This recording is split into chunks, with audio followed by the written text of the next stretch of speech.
कैसे हैं बच्चों? आशा है सब लोग अच्छे होंगे। क्वेश्चन नंबर आपका 13 और 14 इस वीडियो में हम लोग इसको कवर करेंगे। छोटे छोटे से क्वेश्चंस हैं। ये जो क्वेश्चन है हमारे पास में angle of elevation of top of a tower, ये बच्चों based on height and distance है। मैथ्स में ये क्वेश्चन आप लोगों ने 10th में करे होंगे, तो उसको करने का तरीका क्या है मैं आपको अच्छे से और बताता हूँ। पहला क्वेश्चन बहुत इजी है। The angle of elevation of top of a tower at a distance 100 metre. तो सबसे पहले हम इसकी फिगर बनाएंगे बच्चों।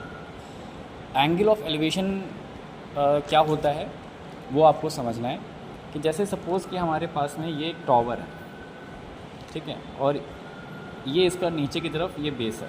बेस से कुछ दूरी पर एक पॉइंट है जहाँ से हम इस टॉवर की पीक को देख रहे हैं। तो यहाँ से यहाँ तक देखना ही एंगल ऑफ एलिवेशन कहलाता है।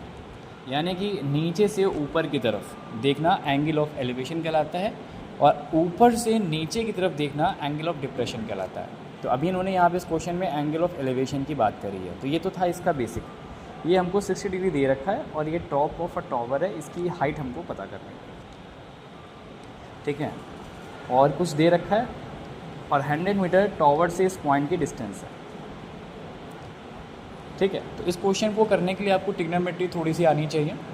तो आपको देखिए परपेंडिकुलर में और बेस में चीज़ दे रखी है। तो परपेंडिकुलर और बेस में क्या रेशियो होता है ये आपको सबको पता है। तो परपेंडिकुलर बेस में रेशियो होता है tan थीटा में। तो tan हम यहाँ पे 60 डिग्री यूज़ कर लेंगे, और परपेंडिकुलर आपका हाइट है और बेस आपका 100 है। tan 60 की वैल्यू याद होगी तो अच्छी बात है, √3 होती है h/100। 100 को इधर क्रॉस मल्टीप्लाई में ले जाएंगे तो 100 √3 मीटर में डिस्टेंस हो जाएगी। अब इसमें आप 100 √3 की वैल्यू आप यूज़ करना चाहें 1.732 होती है, याद है तो अच्छी बात है। तो ये आपका 100 2 डेसिमल प्लेसेस के बाद शिफ्ट हो जाएगा तो 173.2 मीटर ये इस टॉवर की हाइट हो जाएगी। तो इस क्वेश्चन को इस तरीके से करना था बच्चों। नेक्स्ट क्वेश्चन भी साथ ही साथ में कर लेते हैं, इस वीडियो में पूरी करने की कोशिश करेंगे। ये क्वेश्चन बच्चों एक पर्टिकुलर आर्टिकल पर बेस्ड है। ग्रेजुएशन में एक प्रैक्टिकल होता है जिसको हम लोग कहते हैं सेक्सटेंट मेथड, जिसमें हम किसी दो स्ट्रिप्स के बीच की डिस्टेंस को पता करते हैं। एप्लीकेशन बेस्ड है, जैसे दो स्टार्स के बीच की डिस्टेंस पता करना, दो शिप्स हमारी तरफ आ रही हैं, ठीक है, तो उनके बीच की डिस्टेंस पता करना। तो यहाँ पे कुछ ऐसा ही फिगर है हमारे पास में कि ये हिल है, ये हिल है और एक पॉइंट है हमारे पास में, ठीक है। The angle of elevation of the peak of the hill at the point, किसी पर्टिकुलर पॉइंट पे 30 डिग्री। तो ये देखिए हम फिगर इसमें नीचे से ऊपर की तरफ बना रहे हैं, इस चीज़ का आपको ध्यान में रखना है। ये 30 डिग्री क्योंकि एलिवेशन की बात होगी तो नीचे से ऊपर की बात होगी, ठीक है। और जैसे ही हम थोड़ा सा इसमें आगे बढ़ते हैं, ये कह रहा है कुछ कितने मीटर की डिस्टेंस आगे बढ़ते हैं, 100 मीटर। 100 मीटर की डिस्टेंस अगर आप आगे बढ़ते हैं तो एक पॉइंट पर पहुंचने के बाद इसका जो एंगल ऑफ एलिवेशन हो जाता है वो हो जाता है 45 डिग्री, ठीक है। तब आपको पता करना है find the height of the हिल। तो इस हिल की हाइट क्या है ये पता करनी है। नेमिंग कर देते हैं ABCD। अब इसमें बच्चों दो ट्रायंगल बन रहे हैं, दो ट्रायंगल में दो वैल्यूज़ आपको पता होंगी, उसके अकॉर्डिंग इस क्वेश्चन को सॉल्व करेंगे। तो देखिए पहले इस ट्रायंगल में ले लेते हैं DBC। इन ट्रायंगल DBC ये आपका 90 डिग्री होता है। तो tan आपने लगा दिया, हम BC को पहले पता कर लेंगे। tan 45 degree, perpendicular height h है और बेस आपका ये BC है। tan 45 की बच्चों वैल्यू होती है 1, तो h/BC, यानी कि हाइट जो है वो BC के इक्वल है। जितना ये ऊंचा है उतना ही ये भी है, ठीक है, इसका ये मतलब हो गया।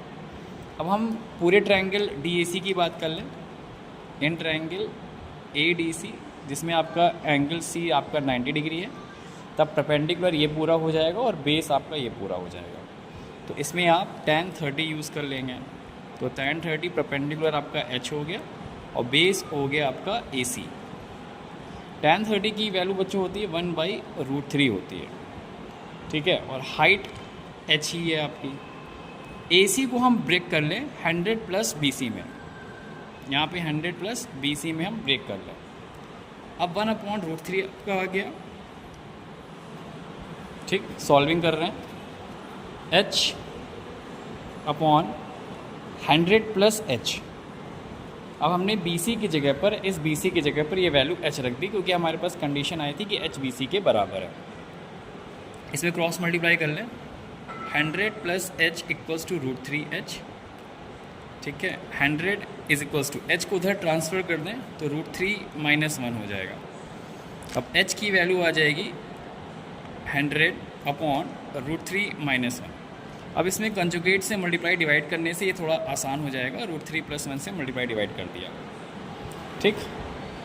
तो क्या वैल्यू बन जाएगी, देखिए सॉल्विंग यहीं पे कर देते हैं। h इक्वल्स टू 100 अपॉन √3 - 1 था, और ये था √3 + 1 से कंजुगेट कर रखा है हमने, √3 + 1 से मल्टीप्लाई डिवाइड कर रहा है। तो ऊपर वाला तो कुछ नहीं होगा, ऊपर वाला तो ऐसे ही लिख देते हैं √3 + 1। नीचे वाले में a - b और a + b का फॉर्मूला आइडेंटिटी लग रही है, जिसको हम लोग a² - b² से देख सकते हैं। तो √3 का स्क्वायर 3 - 1 का स्क्वायर 1, तो 100 अपॉन 2 हो जाएगा। और √3 की वैल्यूज़ होती 1.732 + 1, तो ये हो जाएगा 50 × 2.732। बस अब आपको बच्चों इसको मल्टीप्लाई करना है, तो इसको मल्टीप्लाई करने पर ये 136.6 मीटर आ जाएगा।